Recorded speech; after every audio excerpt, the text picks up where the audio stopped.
দর্শকবৃন্দ, আমরা আজকে এসেছি খান হ্যাচারিতে।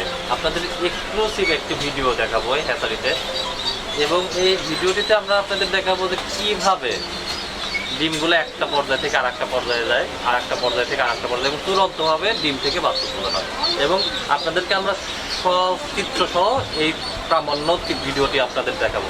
আসুন আমরা হাসিম বাচ্চা থেকে জেনে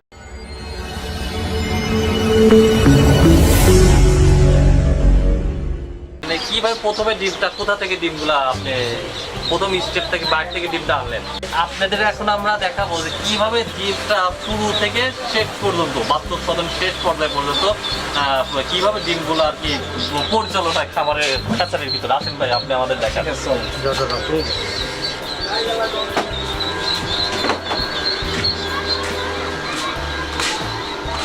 প্রথমে ডিমগুলো উনি সংগ্রহ মাঠ পর্যায় থেকে সংগ্রহ করে আনার পরে, ঠিক আছে, সংগ্রহ করে আনার পর উনি দেখা যাচ্ছে যে ডিমগুলো এখানে রাখলো।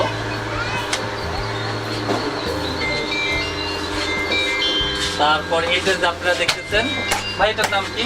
এটা ভাই ইনকিউবেটর। ইনকিউবেটর, যেটার মধ্যে প্রথম অবস্থায় স্টেজে ডিমগুলা পরীক্ষা করার জন্য রাখা হবে ইনকিউবেটরের ভিতরে, সেটা উনি আমাদেরকে দেখাচ্ছে।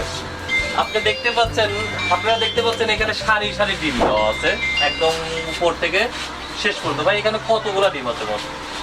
আমার একটা ইনকিউবেটর 12,000 ডিম আছে। 12টা ডিম, 12,000। 12,000। আর এই প্রতি থাকে কত করে ডিম আছে? এই একটা ডয়ারের ডিম আছে আপনার 300। আচ্ছা, এই ডিমগুলো আপনি প্রথম 4 দিনের জন্য রাখবেন এখানে? না, এখানে পরীক্ষা করার জন্য ডিমগুলো এখানে ডিমটা রাখবো আপনার 18 দিন। প্রথম 4 দিন পরীক্ষা করার জন্য আপনি এখানে প্রথমত রাখবেন। প্রথমত 4 দিন, যেমন এই যে আপনার এই ডিমটা হলো 25 তারিখে পড়ছে। এটা এখন আগামীকালকে আমরা এটা সেকশন করবো। এই যে আমাদের আপনাকে দেখাই, এই দেখেন যে ডিমের ভিতরে যে বাচ্চা হয়ে গেছে। এই যে দেখতে পাচ্ছেন এই যে লাল একটা আবরণ, বাচ্চার একটা আবরণ, ঠিক আছে। এই যে বাচ্চা, এই যে একটু বিন্দুর মতন দেখতে পাচ্ছেন, এটা হচ্ছে ডিমের বাচ্চা ছাসি বলা যায় আর কি, যে প্রথম অবস্থা ধরছে। এই ডিমটা উনি রেখে দিবেন, এবং যে আরেকটা নষ্ট ডিম এখানে থাকে, যে ডিমটা ঘোলাটে কিংবা সাদা বর্ণের, এটাও বাচ্চা হয়ে গেছে, এটা হয়ে গেছে।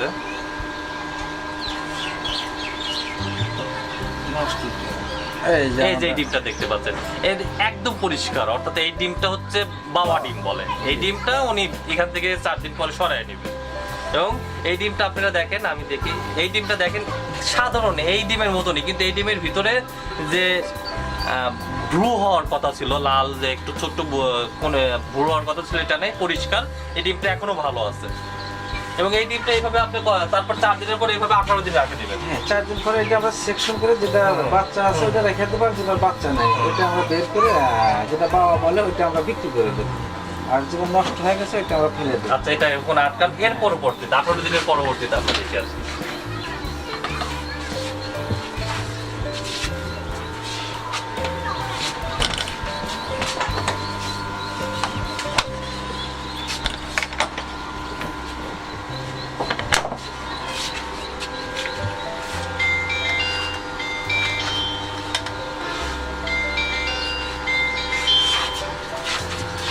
দিনের পরে যে তুষ পদ্ধতি, সনাতন পদ্ধতিতে যে 100% প্রাণ শক্তি সম্পন্ন বাচ্চা উৎপাদনের জন্য উনি এই তুষ পদ্ধতির ব্যবহার করছে, সেই পদ্ধতি হচ্ছে এইভাবে ডিমগুলা রাখে দিচ্ছে তুষ দিয়ে, এবং ডিমগুলা ঢেকে রেখে দিচ্ছে।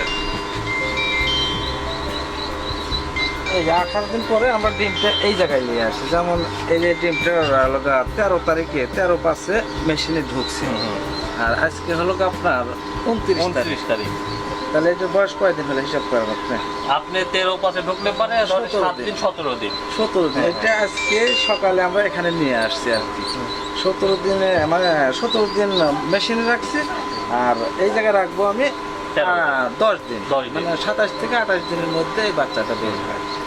যেমন এই যেটা আপনার 13/5 ঢুকছে, আমি এই জায়গায় আজকে নিয়ে আসছি। আজকে আপনি ডিম থেকে বাচ্চা বের হচ্ছে এরকম একটা ডিমের ইস্যুতে আমরা প্লটে যাই আর কি।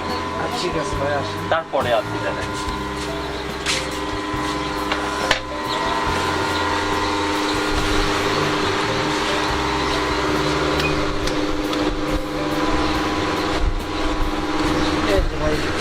যেমন আজকে এখান থেকে বাচ্চা ফুটতেছে, ফুটে ফুটে বের হচ্ছে আর কি। আজকে আপনারা দেখতে পাচ্ছেন, আজকে অর্থাৎ 28 দিন পরে আজকে বাচ্চা এখান থেকে বের হচ্ছে। যে বাচ্চাগুলো দেখতে পাচ্ছেন সক্রিয়ভাবে তুষ পদ্ধতিতে এই বাচ্চাগুলো এখান থেকে ফুটে ফুটে নিজস্ব প্রাণ শক্তি নিয়ে বের হচ্ছে। এবং দেখতে পাচ্ছেন শুরুতেই বাচ্চাগুলো অনেক পুষ্ট এবং প্রাণ শক্তি সম্পন্ন এবং সুস্থ বাচ্চা। এবং এই বাচ্চা থেকে অবশ্যই 100% 90% ডিম উৎপাদন করা সম্ভব। যেমন এই যে ভাই, এই যে ডিমটা এটা 1 তারিখে ঢুকছে। এই দেখেন আপনার 1 তারিখে 1 তারিখে ডিম। হ্যাঁ, এই যে 1/5-এ ঢুকছে। আজকে হলো 29 তারিখ। আজকে 29 তারিখ, তাহলে আজকে বাইরে হয়ে শেষ হয়ে গেল, মানে কাল থেকে বাচ্চা বের হচ্ছে। 28 দিনে বাচ্চা বের। এবং এই বাচ্চাগুলো, এই ডিমগুলা, এই ডিমগুলা থেকে বাচ্চাগুলো বের হওয়ার কত প্রক্রিয়াটা কতক্ষণ পর্যন্ত চলবে?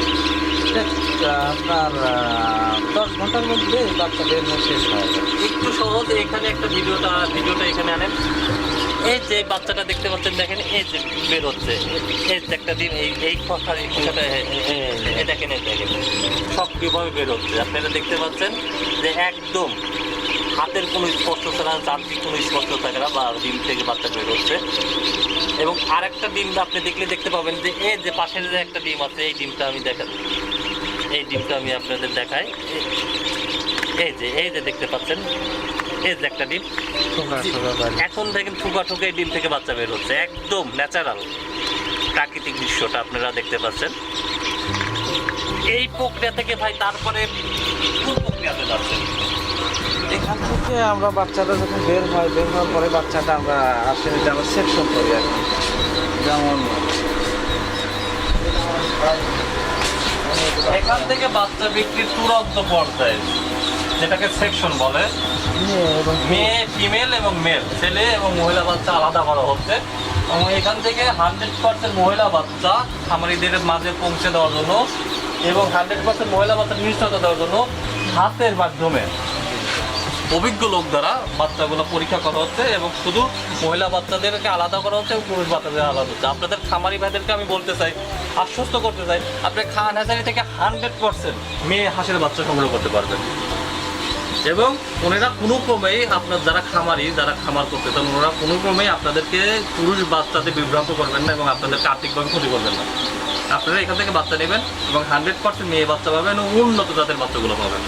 তো দর্শকবৃন্দ, আপনি পুরা প্রক্রিয়াটা দেখলেন, কীভাবে ডিমগুলো সংগ্রহ করে, ডিমগুলো তারপরে পরীক্ষা করে, পরীক্ষা থেকে কীভাবে ইনকিউবেটরের ভিতরে রাখে, ইনকিউবেটরের থেকে কীভাবে সনাতন পদ্ধতি তুষের ভিতরে রাখে, তুষের পদ্ধতি থেকে কীভাবে বাচ্চা বের হয় এবং বাচ্চা কীভাবে শনাক্ত করা হয়, সব পদ্ধতি দেখলেন। এবং এই মাধ্যমে উনি বাচ্চাগুলো মার্কেটিং করে থাকেন। তো আশা করব আপনারা বিশ্বস্ততা সহকারে খান হ্যাচারি থেকে বাচ্চাগুলো সংগ্রহ করবেন এবং আপনাদের হাঁসের খামার করে নিজেরা স্বাবলম্বী হবেন এবং অন্যকে স্বাবলম্বী হতে অনুপ্রেরণা করবেন। আজ এখানেই শেষ করছি। ধন্যবাদ।